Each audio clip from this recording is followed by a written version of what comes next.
পৃথিবীর সমস্ত পানি যদি জিব্রাইলের মাথায় ছেড়ে দেন, পানিগুলি পরে পরে পা পর্যন্ত আসবে, কিন্তু পানি শেষ হবে, জিব্রাইলের কদম পর্যন্ত আসতে পারবে না। এত বড় জিব্রাইল।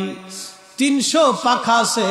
আল্লাহর দুনিয়া থেকে আসমানে যাইতে জিব্রাইলের 300 পাখা লাগে না।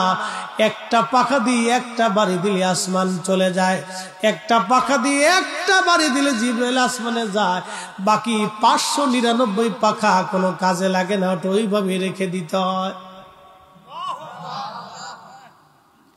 এই জিব্রাইল আল্লাহকে বলেন, আল্লাহ বেহেশত দেখবো। আল্লাহ বলেন যাও।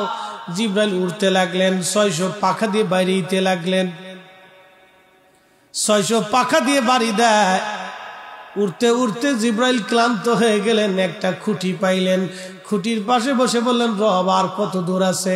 আল্লাহ বলেন, জিব্রাইল কেবলমাত্র একটা খুঁটিতে গেছো, আরো 72,000 খুঁটি এখনো বাকি আছে। চিৎকার মেরে বলেন আল্লাহু আকবার। এ নবীর উম্মত, খুবই মনোযোগ দিয়ে শুনিয়া যান, কথাগুলি অনেক বড় দামি। আহা, পৃথিবী থেকে একদিন আমরা সবাই কবরে চলে যাব, একেবারে খালি হাতে চলে যাব, শূন্য হাতে, কিছুই নিতে পারবো না। আমরা সবাই তো চলে যাওয়া লাগবে। অতএব কি নিতে হবে? আল্লাহ কোরআনে বলে দিলেন, ইন্নাল্লাযীনা আমানু ওয়া আমিলুস সলিহাত। দুইটা জিনিস নিয়ে আসো, একটা ঈমান আর একটা আমল। ঈমান আর আমল, ঈমান আর আমল।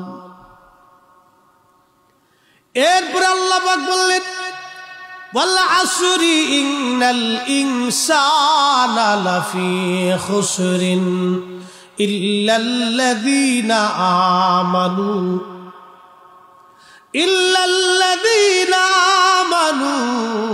ওয়া আমিলুস সলিহাত। সময়ের কসম করে বলি, যে সময় কারো জন্য বসে থাকে না। বন্ধু যুবক, যে সময় আজকে চলে যাবে, আর কোনোদিন এই সময় আপনি আর জীবনে খুঁজে পাবেন না।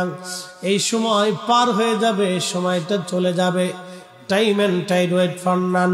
সময় এবং স্রোত এটা কারোর জন্য বসে থাকে না, এটা চলে যেতেই থাকে, চলে যেতেই থাকে। একবার যদি চলে যায়, আর কোনোদিন এই সময় আপনি খুঁজে পাবেন না। অতএব বন্ধু, আল্লাহ পাক বলেন, ওই সময়ের কসম করে বলি, সমস্ত মানুষগুলি ভুলের মধ্যে আছে, ক্ষতি